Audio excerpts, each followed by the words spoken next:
Hello, everyone, and welcome to the first episode of the Mockingbird Society speaker series, It Takes All of Us. Thank you all for joining us. Before we begin, I'd like to hand it over to Mockingbird's board president, Tasha West Baker, to share the land acknowledgement and a few words. Good evening. Thank you all for being here. We're so excited that you're with us tonight. I am Tasha West Baker, and I am the board president of the board of directors of the Mockingbird Society. Tonight, I'll be giving you the land acknowledgement and then giving some acknowledgement to our executive director, Ms. Annie Blackledge. So I invite you to pause, to be quiet and reflect as we open with this acknowledgement. We would like to recognize that we are on the traditional land of the coastal Salish, interior Salish, and Yakama Nations tribes. They took care of this land before it was colonized, and they continue to care for, honor, and defend their land. We honor with gratitude the land itself and all of the native tribes and bands of the state of Washington. We would also like to acknowledge the historic and systemic exploitation and oppression of indigenous peoples, enslaved Africans, and other historically underinvested and underrepresented people, which have led to the disproportionality in representation of those communities among the young people that we serve and whose voices we seek to elevate. We ask that you keep this in mind as we work to transform the systems that continue to impact us. You can open your eyes now. And I just want to take some time, just a little bit of time, to really talk about our executive director, Miss Annie Blackledge. Annie has been with the Mockingbird Society for 6 years, and she has done some amazing things. It has been my privilege to work alongside of her for the last 3 years. And we are sad and excited, bittersweet, because Annie has decided it is time for her to go on to the next phase of her journey and write her next Mockingbird song. So we would just like to say thank you to Annie for all of her hard work. You have been an incredible advocate and ally and co-conspirator for the Mockingbird Society, and we greatly appreciate the work that you have done. Over the last 6 years under Annie's leadership, the Mockingbird Society has successfully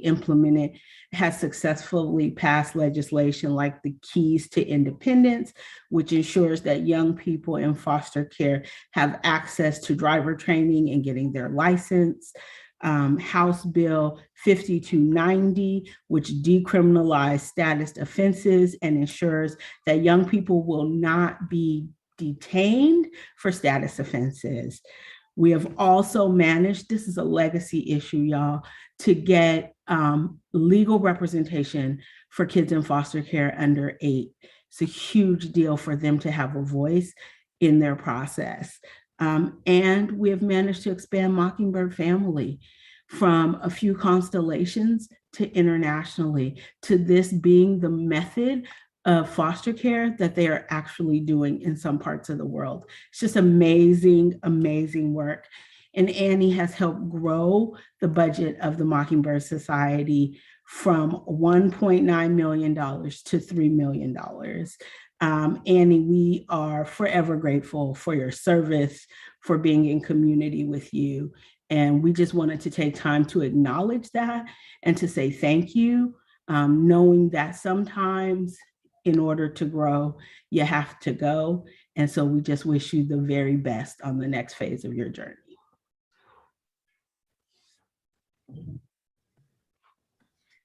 Thank you so much for those beautiful acknowledgments, Tasha. Welcome back to It Takes All of Us. My name is Ryan Tobiasen, and I'm coming to you live from Spokane, Washington, where I'm a chapter leader at the Mockingbird Society.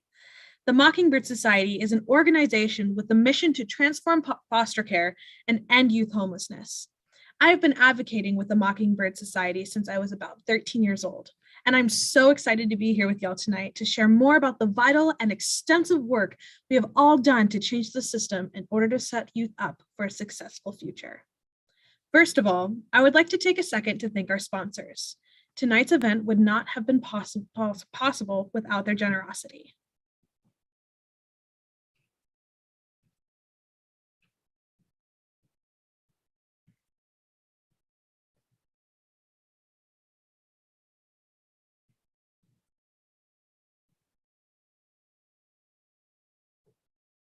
Shout out to our champion sponsor, the Schultz Family Foundation. Thanks to their support, all gifts made tonight of $250 or more will be matched dollar for dollar. Your $250 becomes $500. Your $1,000 donation becomes $2,000, and so on until the matching pool is exhausted. I want to thank all of you for taking time out of your evening to join us. I hope you'll be inspired by tonight's conversation. I would now like to introduce our amazing speakers. Tonight, you'll hear from Mockingbird's Director of Public Policy and Advocacy, Liz Trautman. Liz is a tireless advocate for children, young people, and families. Before joining the Mockingbird Society in 2016, she was the Communications and Policy Managers at Youth Care in Seattle. Under her leadership, Mockingbird has passed over 10 significant pieces of legislation, changing the system for thousands of young people who experience it every year. In conversation with Liz is Mockingbird's lobbyist and CEO of SD Martin Consulting, Sam Martin. With a combined 15 years of community engagement experience, Sam is committed to tapping into the power of experience to elevate the voices of those impacted by policy and empower them to use their voice to advocate and lead. Back in 2007, Sam was a youth advocate here at Mockingbird and was one of our very first ever network representatives. Liz and Sam will be joining us for our live Q&A after the episode. Please feel free to put your questions in the chat during the conversation, and we'll select some to answer at the end of the program. I am thrilled to hear from Sam and Liz about what it truly takes to transform the system for future generations. Let's see what they have to say.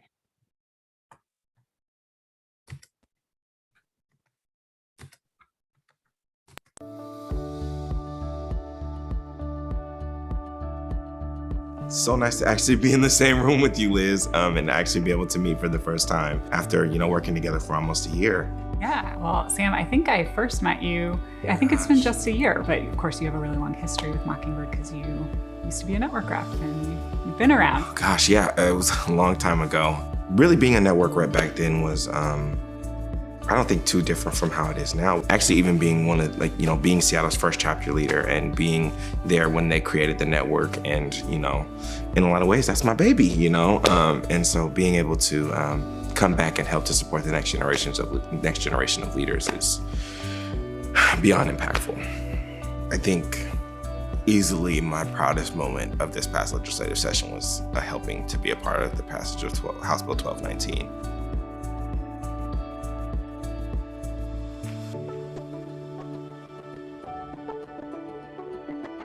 It has been such a long journey to get to this point, but you were there kind of at the beginning. So I'm wondering if you can talk about what did it feel like to be among the first to sort of highlight this as a need?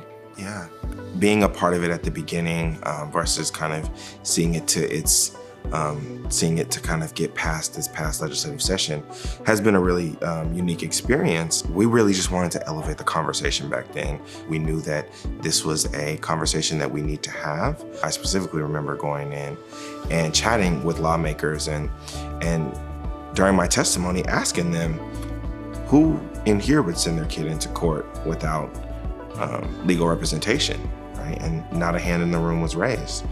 And even then, just starting to have those conversations where it clicked in for legislators that this is a problem, this is an issue that we need to address. And sometimes that's where you have to start.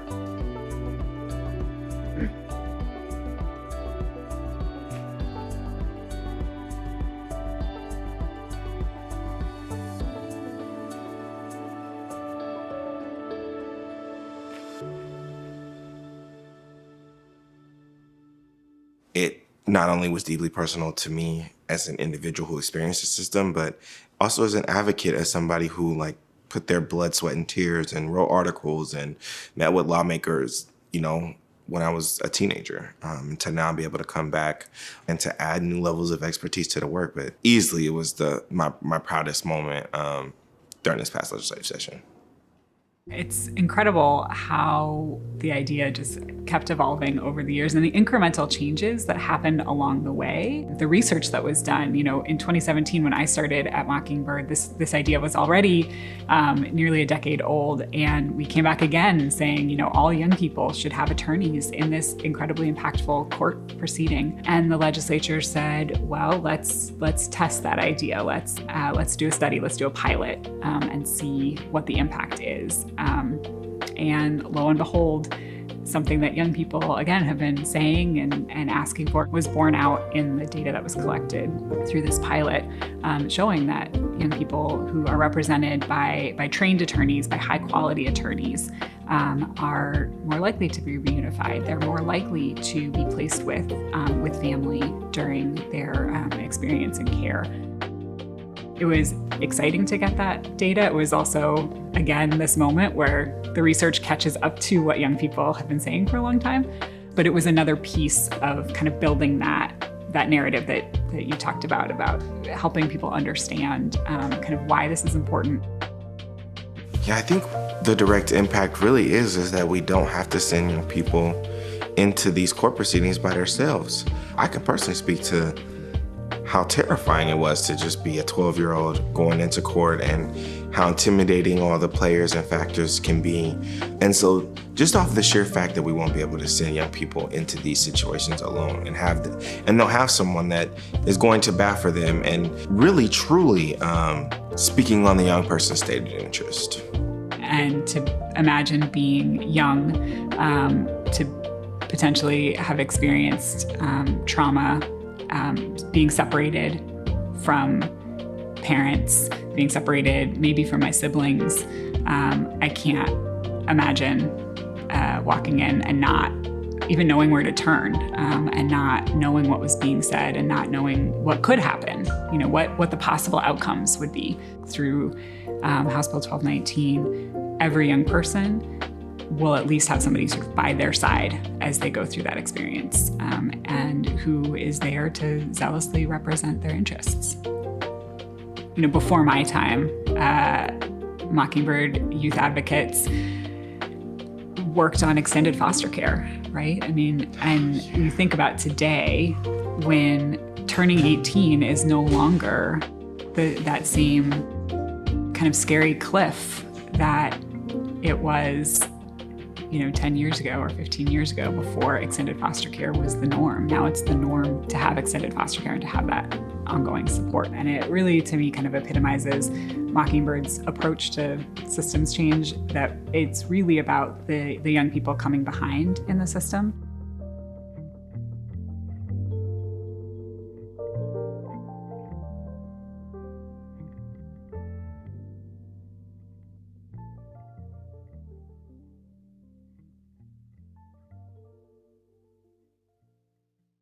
At the core of it all, none of us want to see other people experience the things that we did. I'm a recipient of systems, and not just child welfare, but various systems, the education system. My family's been impacted by the criminal justice system. And so for me, at a very early age, I saw the potential of legislative and systems change, and saw how that can help people in such a large scale way that, for me, it really made a lot of sense to jump into that work and to try to find a space there. I think the real importance of having a youth voice in this work is because that's really the most impactful thing on legislators. Someone with lived experience, that has way more impact than me bringing a data sheet or me coming in with, by the book, what this piece of legislation is. The true impact is the stories. And so now coming back to be able to do this work is, the focus for me is, again, how do we continue to get those voices uplifted and in front of the lawmakers who need to hear it most? Because communities really are the ones who know what they need the most. The other piece is just ideas that come from young people can't come from anyone else. And there are so many of our policy ideas would never have come up were it not for young people identifying them. And so I think there's always a need for those new ideas and the new experiences, and how a young person experiences child welfare now may be very, very different than 20 years ago. I'm constantly reminded, as even someone who's supposed to be an expert, that when I hear from young people and hear their new ideas, that I could have never thought of these things. And so again, being able to have that someone with that closeness is really important. I was talking to my mother-in-law, and she sort of asked me, like, so you guys always need to pass legislation? Like, you didn't fix it already? And I think that is a question that comes up, why haven't we fixed it all? Or why are there still things left to do? I'm curious how you would, how would you respond to that? Things change, experiences change, dynamics change. What we know about child welfare has changed, and what we know about how we want to serve families has changed. And I think that, to me, that's almost even more important than the tangible policy shift or the policy change, because when you start to change the narrative and have people in power change the narrative, that's when I think you start to see things more impactfully. We can pass laws and we can change policy, but that doesn't automatically transform the system by itself. It's that kind of accumulated weight of those policy changes that leads to practice change, that leads to culture change, that leads to this different way of doing things and of looking at things. And I think that is kind of why systems change work is such long-term work. The report card project that just wrapped up is really powerful, in part because it helps aggregate some of those experiences, and it sort of gives additional weight to say, actually, it's not just one person who had this experience, but collectively, this group of 219 people who responded to the survey and 63 people who did an in-depth interview, collectively, they said this about their experience.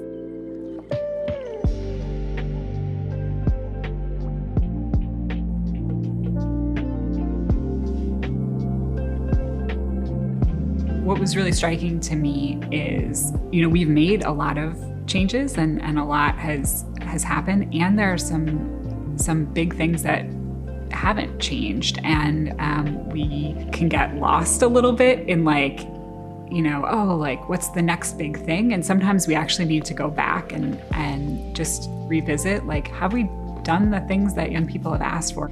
And I think the report card illuminates a few different areas where we still have a lot of work to do, and where young people have been saying really similar things for quite a long time. And I don't think we should let ourselves off the hook for the work that hasn't been done and that needs to continue.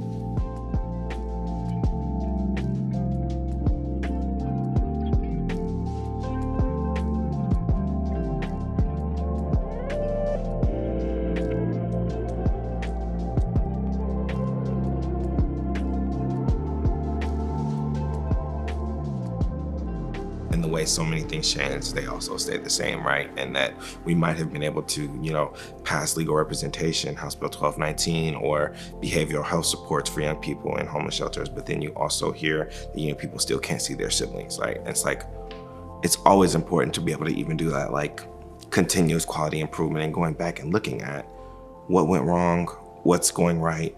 Did we actually implement this in the right way? And I think that that's why the report card project is so impactful, because it really allows those who have lived it to be able to really tell you how it is. Mm-hmm.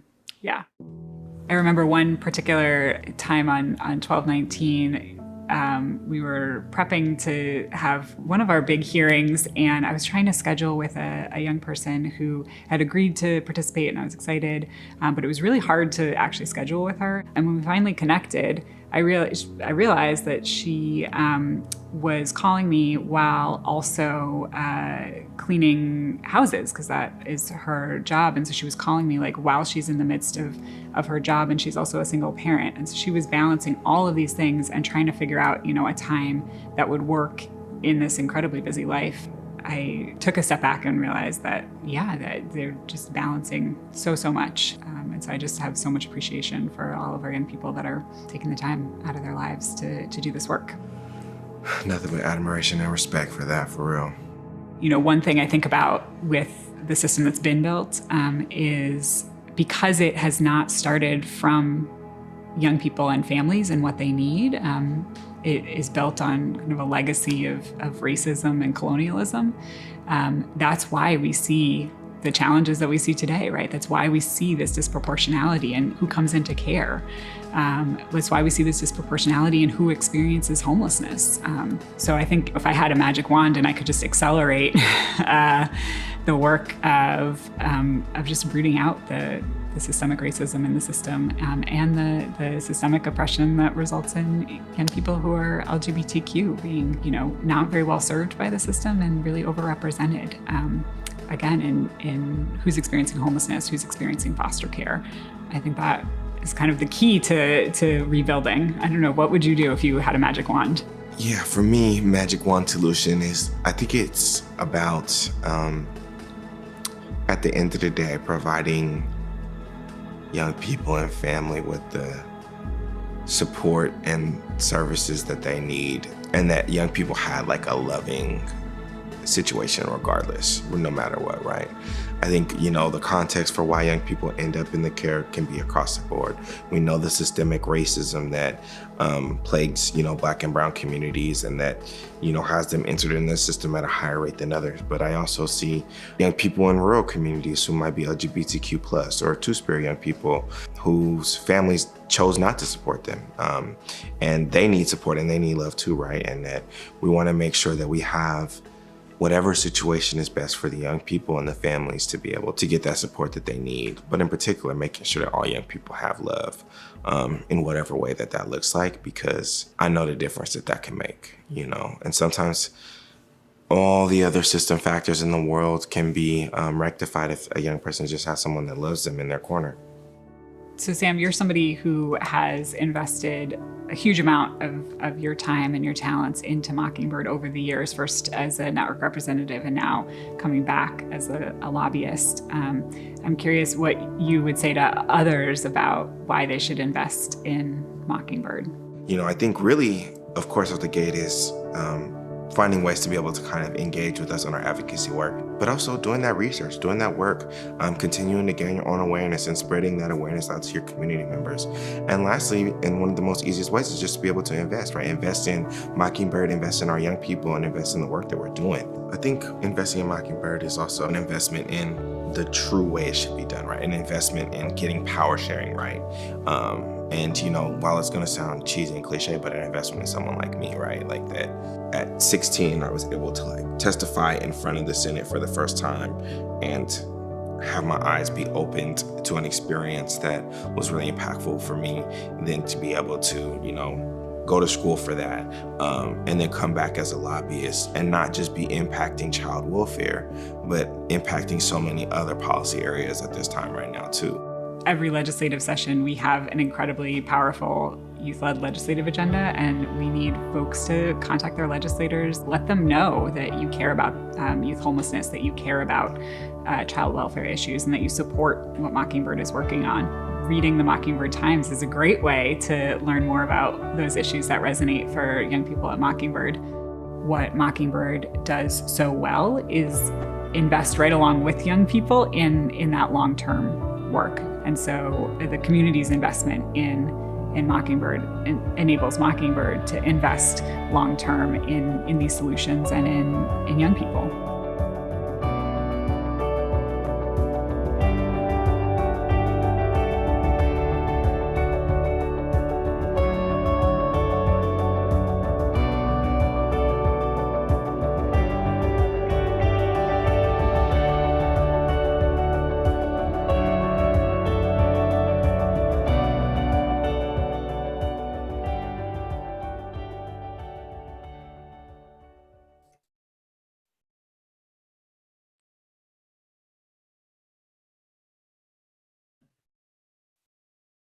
Wow. That honestly was just like super amazing. I don't know if anybody else got chills, but I definitely do. Hearing how many people have come together to change the system really is just incredible.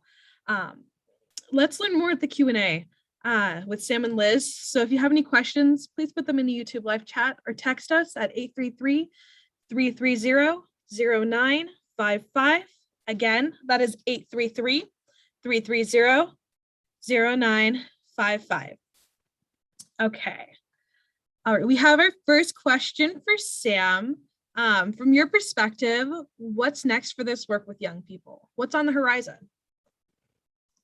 Well, I think that one, like Liz said in the video, there's never any shortage of work, right? That there's lots to continue to be done. But I think that part of what we're doing is some of that paradigm shift work, right? And shifting to make sure that we're supporting young people and families and continuing to advance that work in a real meaningful way, and continuing to make sure that we really make some revolutionary changes in this space and in this system. I think that families and young people have asked far too long for things that are comprehensive, and it's time to continue to push the envelope. So we're not slowing down. We're not putting our foot off the pedal or anything like that.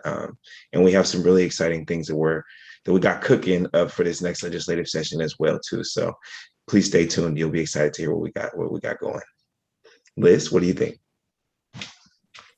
Yeah, I think you nailed it. I think it really comes down to trusting people to know what's best for them and what's best for their families and what's best for their future, and finding ways to support that and support that journey. I think what we've seen, particularly through this pandemic, is how important it is to shore up communities and to shore up individuals and to help people have what they need to have their basic needs met. And what happens when we don't have those basic needs met is that it is hard for our community to be resilient and to withstand and respond to things like a pandemic or any of the other things that are going on. So I think it really comes down to pushing forward policies that are rooted in faith that young people and that families and that individuals know what's right for them, and then providing the resources to do that. Thank you both. Our second question comes from Maria in Tacoma. How can communities be a part of the work to transform foster care and end youth homelessness? So many ways. I'll offer some, and Sam, I'd be curious your thoughts too. I think, again, looking to the organizations and the individuals that are in your community that are doing this work, that are supporting families, that are supporting young people directly. What do young people in your schools need? There are folks in every school building identified to be points of contact for students experiencing homelessness, for foster youth who are enrolled in the school. So they would have a really good idea of some of the needs in particular schools, and connecting with other organizations in your community that are doing this work. I would also say, know your elected officials, both your city and your county, but also your state and your national elected officials, and make sure that they know that these are important issues to you, and pay attention to what they're doing and what they're saying and the action that they're taking. Because I think fundamentally, we really need our elected officials to hear loud and clear that we have to do more and do better for young people in all of our communities. Sam, what did I miss? I don't think you missed much of anything. I think that there's definitely, I think that it's really about civic engagement, right? How do we get people to be energized and engaged about what's going on? I think far too often, the things that we don't want to happen come from the fact that, we just, folks might not necessarily have been on top of it, right? And so it's easy to let these things go to the wayside. It's easy to kind of get caught up in other things. And we know everybody's busy, everybody got lives and everything like that. But these issues are just far too important to not pay attention to. And they affect all of us, right? Like, these things are all interconnected and they all impact everybody.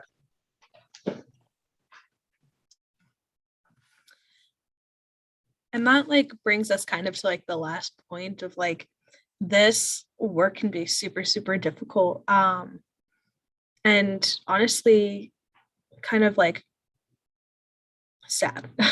It's sad that we have to be here to do this work. We shouldn't have to change the system. The system should already be great. Which brings us to our next question. In your work, what gives you hope?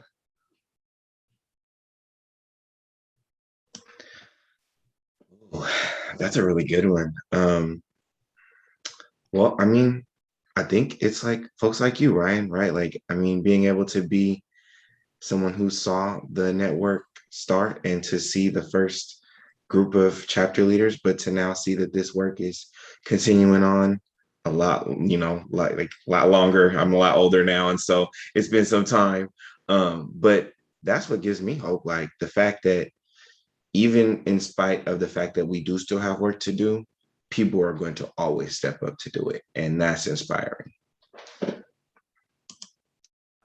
Yeah, I 100% agree. I think, when I think about my favorite moments of the year, they are, our Youth Advocacy Day and our Youth Leadership Summit and our state leadership councils, and the opportunity for you and for other chapter leaders and chapter members and just our entire network of young people who are engaged in this work to speak directly about what's going on, and watching the policy proposals, go from an idea in a conversation through to, the governor's desk. Is really exciting and beyond. And when I think about something like 1219, which had years and years and years in the making, and now also has years on the other side. It's going to be a long time to actually implement that bill and to make sure that the promise of the legislation is lived up to in execution. And I see young people continuing to engage in that work too on the other side of the bill signing. So it's incredible to watch that journey, and I'm really grateful to get to collaborate on it. Yeah, so something you both kind of tapped on was that the young people are really what gives you hope to do this, which kind of again leads perfectly into our next question from Sam in Spokane. Why is it important to have young people a part of policy decisions?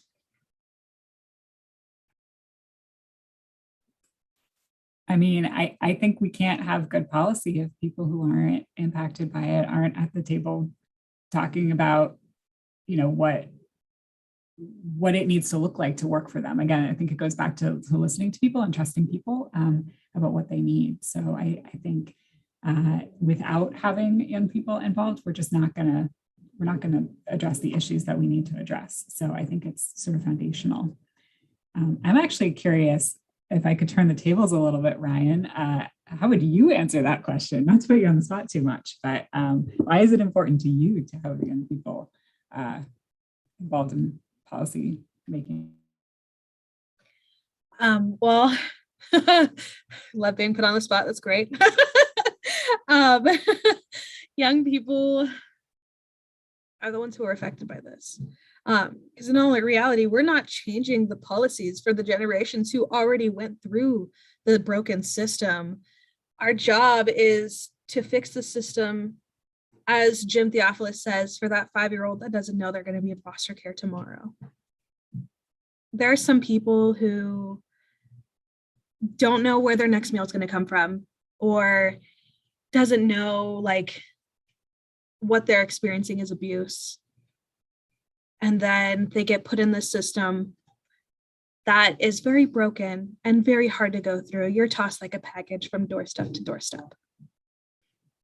People who have never gone through that won't be able to better the system for those who are going through it.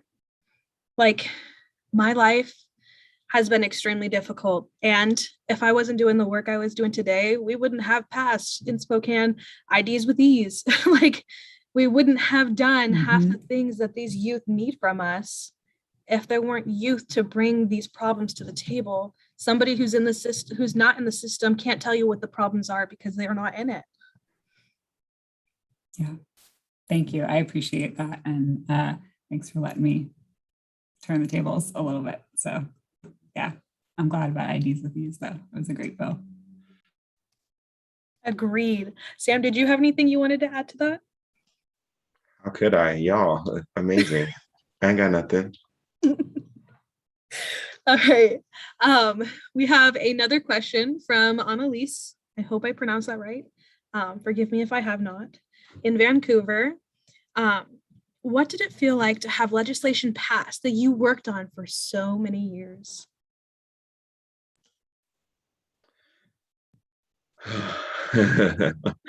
um, I mean, it really was incredibly satisfying. It's one of those things where you just sometimes feel like, oh gosh, here we go, rolling up our sleeves again, right? But and I mean, just like Ryan said, right? Like this is not for me, right? This is for the young person that doesn't know that they're going to be in this system, and so I think that there's no way to quantify legacy impact. I think that was what was brought up earlier, right? Like in the words about Annie Blackledge, right, and how that legacy impact can really have some ripple effects that last such a long time, right? And so yeah, I mean, it was awesome, and to be able to know that it's going to have a positive impact for some young people is just amazing.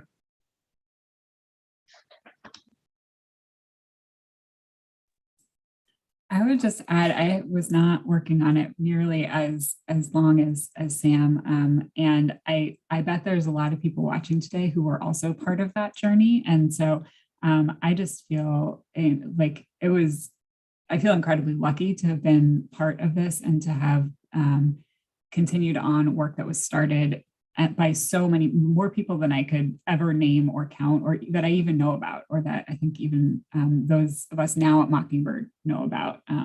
Other young people who were with Sam at the beginning, students whose research has contributed to our success over the years, legislators who passed bill, many ran successful and unsuccessful legislation on this in previous years, other advocates and other community partners who worked with us on this. So I feel like this really profound sense of community and partnership in this. And I know that's kind of the theme for this is it takes all of us, and it really does. And I think when you think about a piece of legislation like 1219 or some of the other, landmark pieces of legislation that Mockingbird advocates worked on in previous years, it really is this long-term joint effort of so many hands, seen and unseen, through this whole process. So it's just the sense of incredible community and joy, really, with all of those people being involved.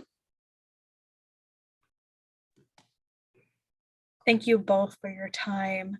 That is all the time we have for our Q&A. But before we close out, I would like to pass it over to Sam to say just a few words. Awesome. Thank you so much. And again, like it was stated earlier, we're really all in this together, right? And, now we've come to the time to be able to show that support. And so want to just give a very special thank you to Ryan, other guests, and everyone who kind of came out today to show their support and appreciation for this event. In retrospect, I think it's really important to think about how investments sometimes take time, right? And that sometimes we're planting a seed that we might not see grow into a tree, right? Liz just talked about it, right? There are many people who came along this policy process that are no longer a part of it, but were absolutely impactful contributing factors to it, right? And so even though you think that what you're doing is a small piece, it really could be a huge impact to the kind of greater goals, right? And so, and also just remembering that, being able to invest in young people to do this work is, really an investment in the long term in people too, right? Like an investment in someone like me. And so that's why we really should support this work. And that's the impact of the support. So how can you give? Let's talk a little bit about that. There's a few different ways, right? The first is really just being able to support the policy agenda, right? Being able to sign up for action alerts. You can sign up for those right on the Mockingbird website, mockingbirdssociety.org. being able to share the Mockingbird story, right? Share it with friends, families, coworkers, things like that, and have them even sign up for episodes 2 and 3 of this speaker series, right? And then if you're so compelled, make a gift today. And we're going to make it easy for you and walk you through the steps. But again, just to remind folks, we have the very, very generous donation and support of the Schultz Family Foundation, who will be matching all gifts, right? And so that $250 will turn into $500. And that 1,000 turns into 2, right? And so we'll be doing that until the matching pool is exhausted. How do you make a gift? The first way is really easy. If you're on a computer, just go to the Mockingbird website, mockingbirdssociety.org. You see it right there on the page there, and hit the donate button. And for folks who are on their phone, you can text GIVE, G-I-V-E, to 833-330-0955. You'll get a link that'll take you directly to the speaker series donation page, right? And so again, you can text GIVE to 833-330-0955. And that'll take you right to the page so you can donate there, and it'll walk you through all the steps. We're so grateful for everybody who attended tonight. And if there's any other way that you'd like to make a gift or a donation, please contact Mockingbird and they'll be able to help you set that up. So one last time, if you're on a computer, you can head to that website, mockingbirdssociety.org, or text GIVE to 833-330-0955. We all have a role to play in this, and actually a responsibility. As I said earlier, all of this impacts all of us, right? Everything impacts all of us, and that we have an obligation and a duty to make sure that we all do our part to help to transform foster care and to end youth homelessness. It's really a no-brainer. So again, thank you everybody for all your support, and thank you for coming out tonight.